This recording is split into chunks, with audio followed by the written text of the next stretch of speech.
믿음은 세례를 동반하지요. 예. 그런데 지금은 반드시 그렇지는 않아요. 예. 이제 막 전도되어서 교회 온 사람에게 세례 받았느냐 이렇게 물어보면 아직 받지 않았다 하는 그런 답을 듣게 될 거예요. 왜냐하면 오늘날에는 이제 교회가 1년에, 우리 교회도 어른 세례는 1년에 2번, 이제 올해부터는 이제 아동 세례와 어른 세례 이렇게 1년에 2번 행하고, 또 유아 세례는 5월 어린이 주일이나 성탄절에 이렇게 2번 행하기 때문에 이제 예수를 믿을 때, 믿고 교회를 나오기 시작했을 때 그 시점이 그 시기를 벗어나게 되면 그 시기가 될 때까지는 상당한 시간을 기다려야 되는 게 일반적이에요. 그런데 바울은 오늘 본문에서 에베소 교인들에게 믿을 때에 세례를 받았느냐라고 물어요.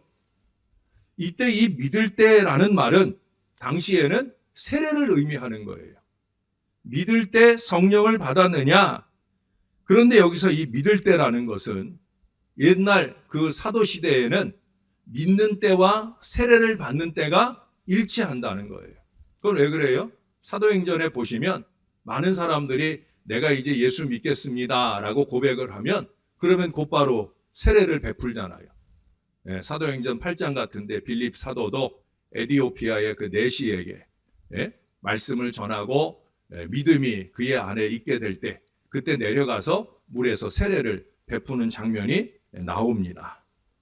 동시적이라는 거예요. 예수 그리스도를 신앙으로 고백하는 순간 세례를 통해 그것을 공식적으로 받아들인 것으로 주위에 확인을 했기 때문이에요.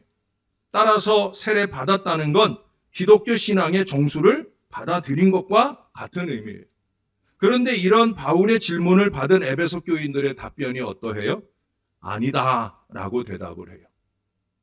성령님이 계심 자체를 아예 들은 바가 없다. 다시 말해서 세례를 받았는데 세례를 받을 때 성령님을 받지 못했다는 거예요. 이것은 어찌 보면 좀 모순입니다. 왜 그래요? 우리가 예수를 믿는다라고 하는 것은 내 의지로 되는 것이 아니라 했잖아요.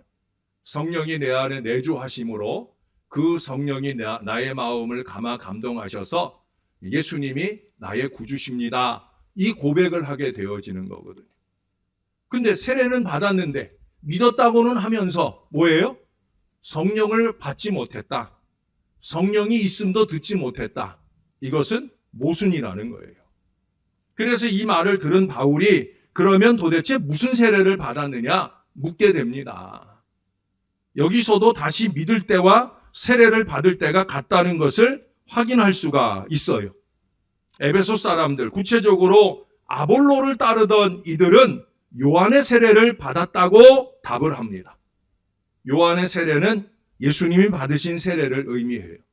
다시 말해서 요한의 세례는 예수님을 예비하기 위한 세례였어요.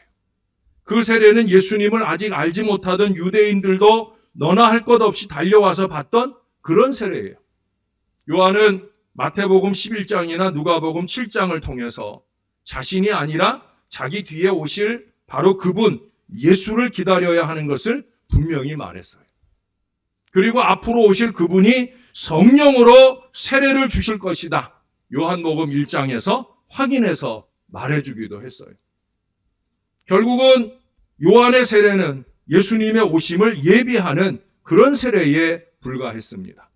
물론 요한의 세례가 아주 의미 없는 세례는 아니에요. 오늘도 얘기하잖아요.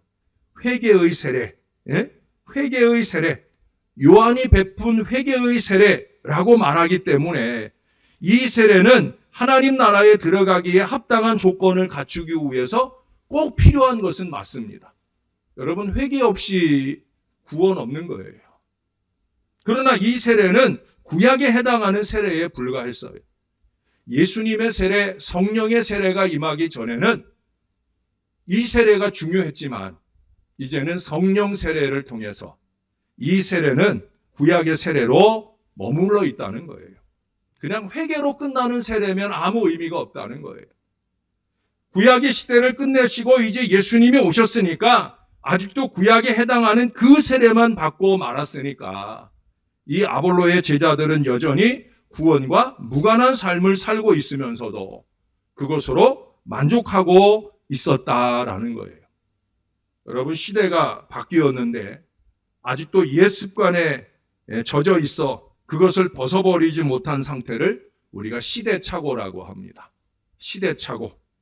예? 나이가 들수록 이 시대착오에 빠져 살 가능성이 많아요. 저도 마찬가지예요. 그래서 라떼족이 생겼다고 그러잖아요. 라떼족. 예? 저를 비롯해 많은 사람들이 애들 앉혀놓고 라떼는 하고 말하지만 결국 그건 뭐예요? 시대를 읽지 못하는 경우가 많아요. 라떼는 하는 말이 다 틀렸다는 얘기는 아니에요. 그러나 현 시대에 뒤떨어지는 얘기일 때에는 그것은 그냥 콧방귀가 되고 말 수 있다는 거예요. 시대착오를 벗어나야 됩니다. 요한의 세례는 구시대의 세례예요. 이제는 예수를 믿고 성령으로 세례받는 은혜의 시대가 도래했다는 거예요.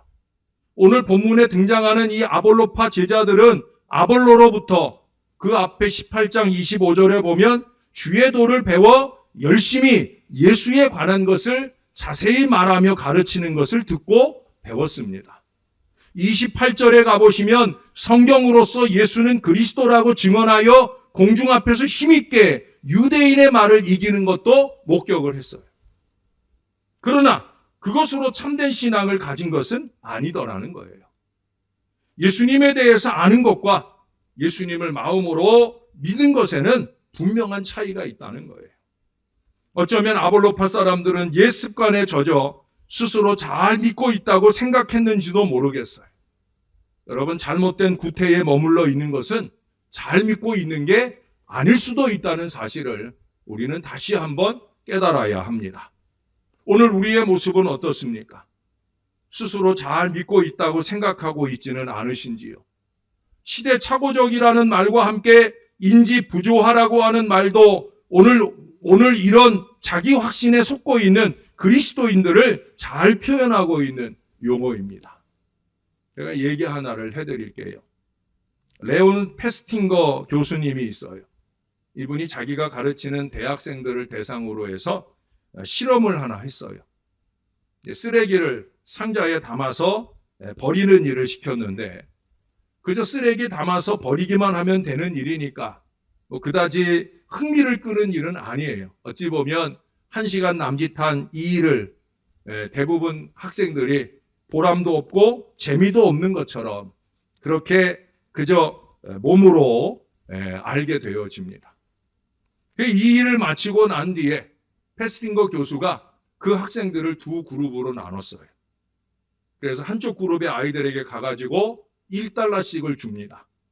그리고 다른 그룹의 아이들에게는 $20를 줘요. 그리고 그 두 그룹의 아이들에게 당부를 해요. 얘들아, 밖에 나가서 내가 너희들에게 이 돈을 주는 대신에 너희들이 한 가지를 좀 해줘야 되는데 밖에 나가서 너희들이 지금까지 했던 일 아주 재미나다고 그렇게 거짓말을 좀 해주려 하고 요청을 했어요. 실제로는 재미있는 일이에요? 아니에요.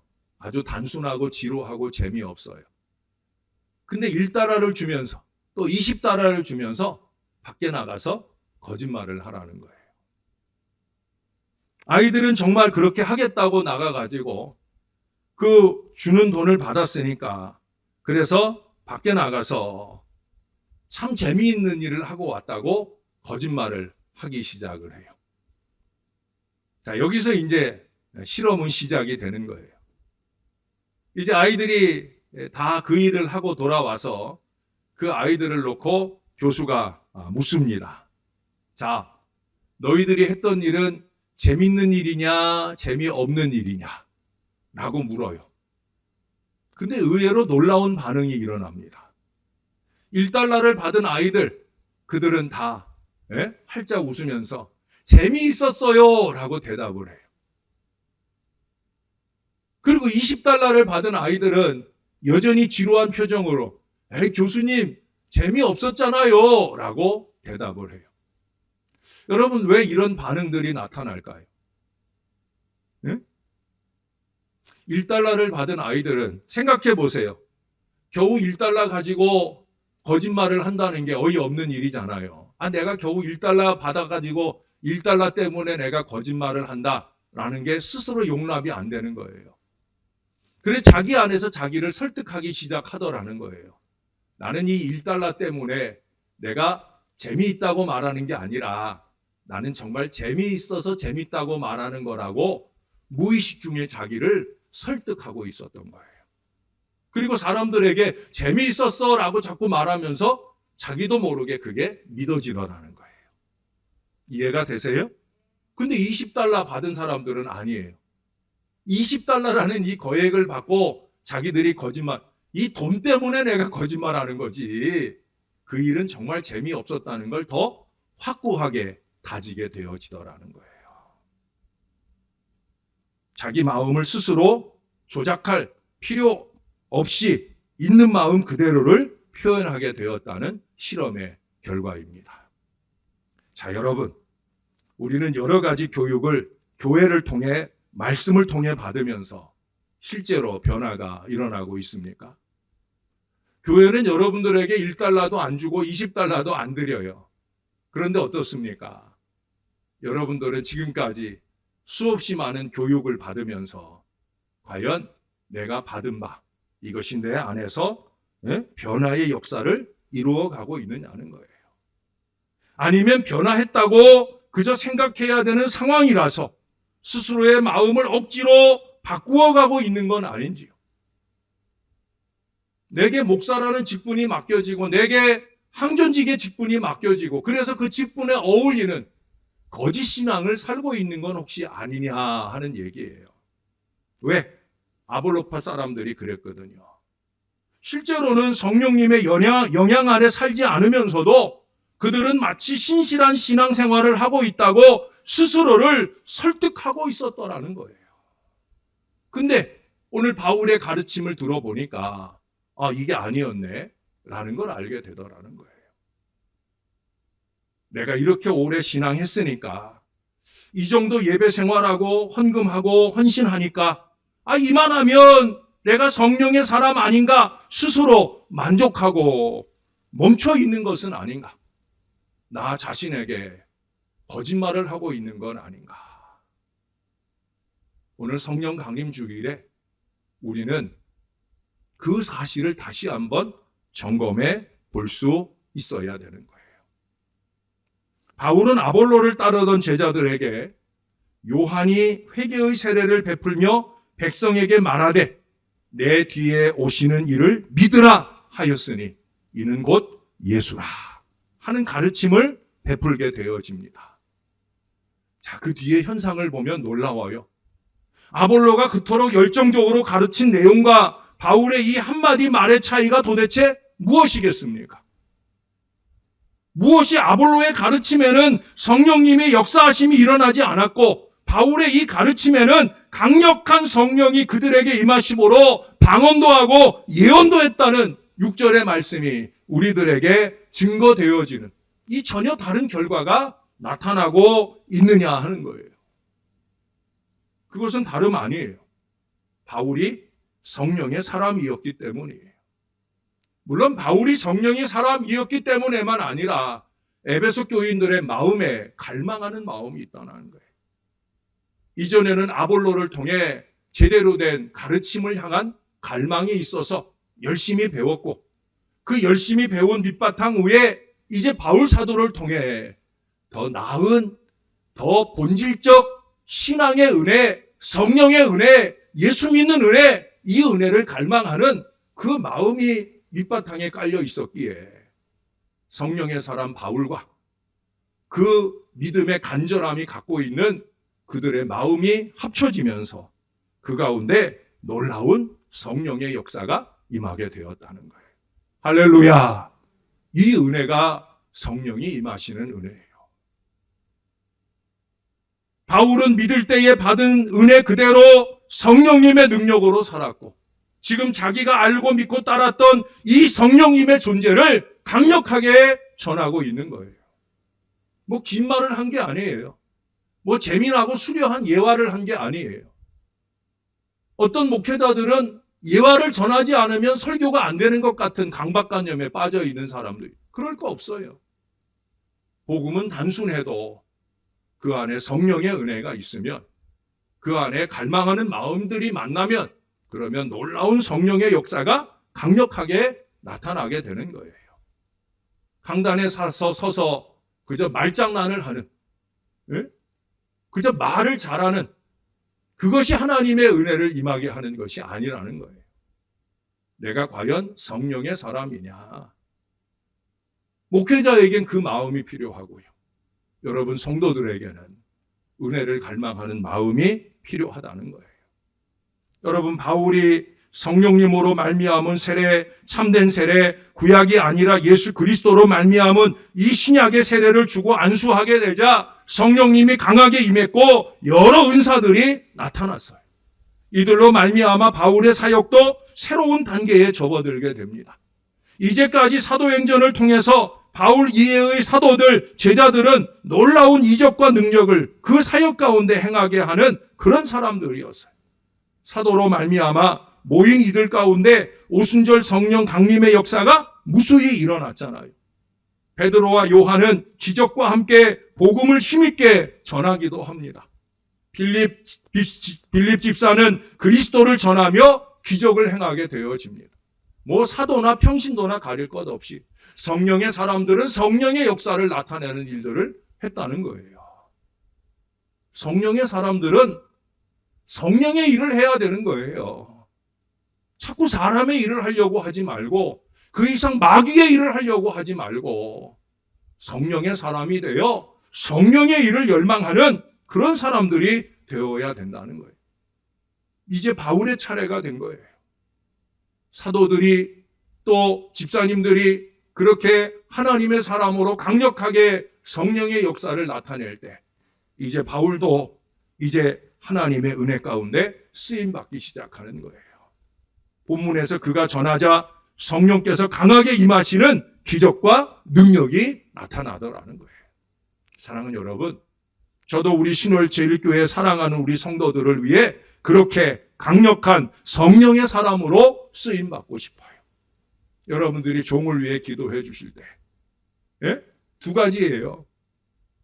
무엇보다 우리 목사님이 성령의 사람, 말씀의 사람 되도록 기도해 주시고요. 또 한 가지는 제가 얼마 전 수요일에도 말씀드린 것처럼 저는 7월이 최근 3년 동안 어려운 시간들을 지났기 때문에 이 7월이 오면서 솔직히 두려운 마음으로 6월을 시작했어요. 그래서 지금 열심히 저 자신을 위해 기도하고 있어요. 사실은 저 자신을 위한다는 건 교회를 위하는 거죠. 제가 비실비실 하면서 목회를 하는 게 아니라 좀 더 강력한 영권을 가지고 또 건강한 육신을 가지고 여러분들을 잘 섬겨내길 원하는, 여러분이 이 기도 두 가지를 이 한 달 동안 열심히 해주셔야 된다는, 뭐 한 달 뿐이겠어요? 앞으로 우리가 함께 교통하는 모든 시간 동안에 목사의 목회를 붙잡는 사람이 아니라 훨훨 날아갈 수 있도록 그렇게 여러분들이 기도로 도와주셔야 되는 거예요. 여러분, 많은 이들이 서로에게 상처를 주며 하루하루를 살아가고 있어요. 어려서부터 무수히 많은 시간을 학교에서 보내지만 사회가 점점 더 행복한 사회로 변하고 있다는 느낌이 강하게 들지는 않아요. 그렇잖아요. 뉴스 보기가 두렵지 않아요? 저는 뉴스 보는 걸 별로 안 좋아해요. 왜? 좋은 얘기 별로 못 들으니까. 왜 이러고 있을까요? 분명히 교육은 옛날보다도 더 고등해지고 있는데 왜 사람들의 생각과 삶은 점점 더 악해지고 있을까요? 진정한 변화가 어디에서부터 와야 하는지 모르는 채 흔들리며 살아가고 있다는 거예요. 그래서 때로는 술이나 다른 것에 의존하기도 합니다. 여러분, 지금 이 팬데믹의 엔데믹으로 가면서 제일 화랑되는 산업이 어디예요? 술 산업이에요. 술 파는 일이 넘쳐나고 술집에 막 흥청거림이 넘쳐나고 있더라는 거예요. 믿는 이들도 마찬가지입니다. 매 주일 예배를 드리고 각종 하나님의 말씀을 배우고 하지만 주님을 닮아가고 있는지 누군가 묻는다고 하면 선뜻 그렇다고 대답하기가 쉽지만은 않아요. 예수님을 믿고 받게 되는 세례는 구약의 세례, 요한의 세례와는 다른 세례잖아요. 회개의 세례를 뛰어넘는 질적인 변화를 가져오는 그런 세례였어요. 시간이 지나서 나이가 되어서 받는 일반적인 세례와는 다르다는 거예요. 성령님의 능력이 동반된 세례는 사람을 변화시키는 힘이 있어요. 성령님의 세례를 받으면 인격이 변화하고 존재가 달라지며 그 삶이 뒤바뀝니다. 성령 충만을 말하면서 거짓말이나 일삼고 하는 사람이 성령의 사람일 수는 없는 거예요. 강단에서 사람들에게 이렇게 말하라고, 이렇게 살라고 말하고 자기의 삶은 정반대되는 게으름과 나태함으로 산다고 하면 그는 성령의 사람일 수 없는 거예요. 성령님으로 충만하기 시작하면 자기가 알지 못하던 놀라운 일을 행하는 일들이 나타나는 거예요. 이전에 내가 믿던 가치관과 다른 것을 꿈꾸며 그런 생각들을 주위에 아름답게 전하게도 됩니다. 여러분, 기독교가 이 땅에 전해진 이후 많은 이들이 바로 이 성령 충만한 사람들의 성령님과 함께하는 그 세례를 받은 사람들로부터 다시 세례를 받은 사람들이었어요. 그건 무슨 얘기예요? 강력한 부흥의 동력은 성령의 은혜라는 거예요. 성령 충만 없이 교회 부흥 없어요. 여러분, 이건 진리입니다. 사도행전이 보여주는 아주 분명한 진리예요. 성령 충만 없이 교회 부흥 없어요. 우리가 몇천만 원, 몇 억 원을 투여해가지고 다양한 모양의 전도 프로그램을 한다고 할지라도요, 성령 충만하지 않으면 다 헛일하는 거예요. 목회자나 성도들이 성령 충만해야, 이 충만한 성령의 은혜를 나눌 수 있을 때에야 그때 성령의 은혜를 갈망하는 심령들을 하나님이 이 재단에 보내주시고 부흥의 큰 역사가 펼쳐지는 거예요. 성령 충만이 부흥의 원동력이다. 이건 진리입니다. 그래서 오늘이 중요한 거예요. 다시 한번 우리 안에 성령이 충만하기를 소원하는 마음이 있어야 된다는 거예요. 게으름과 나태함과 거짓과 술수가 난무하는 그런 공동체 안에는 절대 부흥을 이룰 수가 없다는 거예요. 여러분, 코로나가 끝났다고 해서 자연스럽게 부흥이 올 것이라 그렇게 생각하는 사람은 아무도 없을 거예요. 그러나 육신의 시대가 끝나고 성령의 시대가 도래한다고 하면 반드시 부흥한다 하는 사실은 진리라고 하는 거예요. 초대교회는 성령의 사람들이었기 때문에 자기 합리화나 스스로 속이는 일을 하지 않았어요. 진짜 희생하고 참으로 모범을 보였으며 양보하고 온유했어요. 그렇게 그리스도의 이름을 이 땅에 드높이는 일들을 너나 없이 다 열심히 했어요. 그들을 변화시킨 성령님과 오늘 우리에게 임하는 성령님은 동일한 분이십니다. 그 능력도 동일한 능력임에 분명합니다. 2000년 전의 성령의 능력이나 지금 성령의 능력이나 똑같은 거예요. 그럼 우리 지난 주일에 우리 남명현 목사님의 생생한 증거를 들었잖아요. 지금도 선교 현장에서는요, 성령이 놀랍게 역사를 해요. 그때 기억나는 말씀이 하나 생각이 납니다. 예? 성령 충만한 은혜 역사가 그들 가운데 임하게 되자 그들이 성령으로 변화되자 뭐가 변한다고 그랬어요? 땅이 변하더라 했잖아요. 물이 변하더라 했잖아요. 물이 변하니까 뭐가 변하다고 그랬어요? 땅이 변하더라고. 그래서 거기서 추수하는 그 쌀이 다른 데서 추수하는 것보다 2배의 가격을 얻게 되었다고 그러잖아요. 할렐루야. 저만 생각나는 얘기예요? 여러분도 들으셨잖아요. 저는 그게 제일 마음에 와닿아요. 성령 강림 주일을 앞두고 들은 말씀이기에 야, 저건데. 예? 성령 충만이 육신적으로도 잘 살게 되는 비결인데 근데 이 성령 충만을 원하지 않고 있다는 거예요. 갈망하지 못하고 있다는 거예요. 여러분, 성령 충만하면 교회가 부흥하는 건 물론이고요. 성령 충만하면 우리의 육신의 삶도 부요한 하나님의 은혜를 누리게 될 줄로 믿습니다. 같은 성령이에요. 그 성령을 기쁘시게 할 것인가? 그 성령을 근심하게 할 것인가? 우리는 이것을 결정해야 되는 거예요. 이 에베소 교회 교인들에게 보낸 에베소서 4장 30절에 보면은 하나님의 성령을 근심하게 하지 말라. 그 안에서 너희가 구원의 날까지 인치심을 받았느니라 말씀해요. 그러면서 그 앞에 23절, 24절에서는요, 오직 너희의 심령이 새롭게 되려 하나님을 따라 의와 진리의 거룩함으로 지으심을 받은 새 사람을 입으라 합니다. 성령 충만하면 새 사람을 입는 거라는 거예요. 새 사람이 되라 말씀하지 않았어요. 새 사람을 입으라 말씀했어요. 왜 그랬을까요? 새 사람을 입으라 하는 까닭은 입으면 보이기 때문에. 예? 성령이 충만하고 내가 새 사람을 입으면 사람들이 나를 통해 아무개 새로워졌네. 전하고 달라졌네. 새 사람이 보인다는 거예요. 마찬가지예요, 여러분. 옛사람으로 살면 그 옛사람이 보인다니까요. 뭐 양복 걸쳐 입고 성경 옆에다 다 끼고 아무리 거룩한 척 해봐야 다 보여요. 말 속에 다 보여요. 행동 속에 다 보여요. 이 영역이 부족한 목사의 눈에도 보이는데 하나님의 눈에는 얼마나 선명하게 보일 거예요. 아이고, 저놈 또 거짓말하고 있네. 저 뻔히 보이는 저 거짓말로 또 사나해. 예? 다 보여요, 여러분. 왜? 입고 있으니까. 옛사람 입고 있으니까 옛사람 모습이 보이는 거예요. 그래서 옛사람 벗어버리면 그 옛사람 벗어버린 것이 보이는 거고요. 새 사람이 입혀진 것이 보여지는 거예요. 새 사람은 무엇으로 입겠습니까?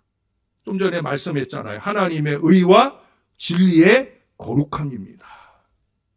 의와 진리의 거룩함을 입어야 새 사람인 거예요. 그것은 성령이 입혀주시는 바로 그런 옷이에요. 세속의 옷을 벗어버리고 이기와 욕심의 옷을 벗어버리고 거룩의 옷을 입은 성령의 사람이 되어야 되는 거예요. 그래야 여러분, 우리 교회 부흥도 우리가 볼 수 있게 되어진다. 오늘 그 말씀하고 있는 거예요. 옛사람은 거룩을 흉내낼 뿐입니다. 그래서 거짓된 거룩입니다. 그 마음속에는 자녀와 사업과 관계와 세상에서 좋다고 하는 것들이 마음에 가득한, 여러분, 그런 것들 보이며 천박하게 살면 안 된다는 거예요. 그런 사람이 어떻게 새 사람을 입겠느냐 하는 거예요. 십자가에서 예수님과 함께 옛사람이 죽는 길 외에는 없다는 사실입니다. 옛사람이 추구했던 그 가치가 죽어버리고 우리 주님과 연합하여 주님과 하나 되기 전까지 안 되는 일이라는 거예요. 주님처럼 생각하고 주님처럼 말할 수 있는 이 은혜가 우리 안에 입혀져야 된다는 거예요. 이것 외에 다른 것에 기웃거리는 것을 성령 하나님께서는 근심하신다는 사실을 우리가 알아야 합니다. 예수님과 함께 십자가에 죽는 것으로 성령을 기쁘시게 할 수 있어요. 여러분, 말씀 한 군데를 좀 찾아보고 오늘 말씀을 마무리하려 합니다. 자, 요한 1서 말씀이에요. 요한 1서 2장 27절의 말씀입니다. 요한 1서 2장 27절.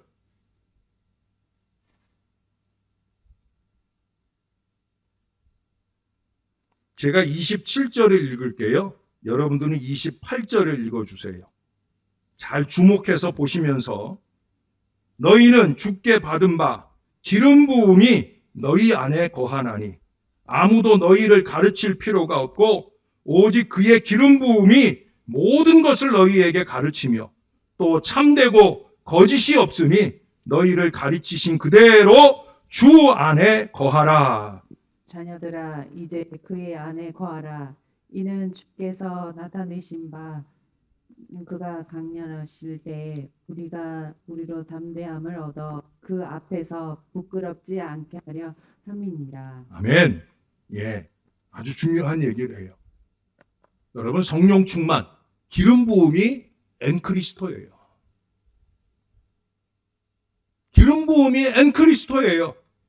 엔크리스토가 됐다고 하면 거짓은 없는 거예요. 오직 우리 안에 참만 있는 거예요. 사람이 가르치는 말로 참되지는 게 아니에요.